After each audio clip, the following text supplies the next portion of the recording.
Ya, sementara itu pemirsa, diadakannya Kota Mobagu Expo dalam rangkaian hari ulang tahun Kota Mobagu yang ke-16 mendapat tanggapan positif dari pelaku UMKM yang merasa sangat terbantu dengan kegiatan Expo tersebut.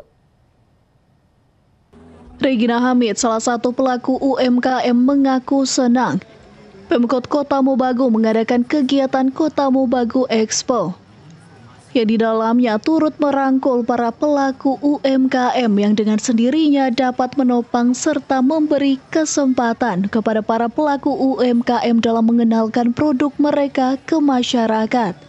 Ya, sangat membantu bagi kami para pelaku UMKM, dan di samping lebih meningkatkan penjualan, kami dapat mengenalkan pada masyarakat tentang produk penjualan kami.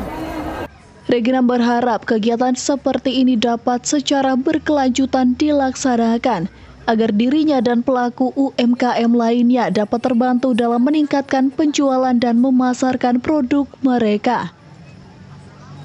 Tim Liputan Kawanua TV melaporkan.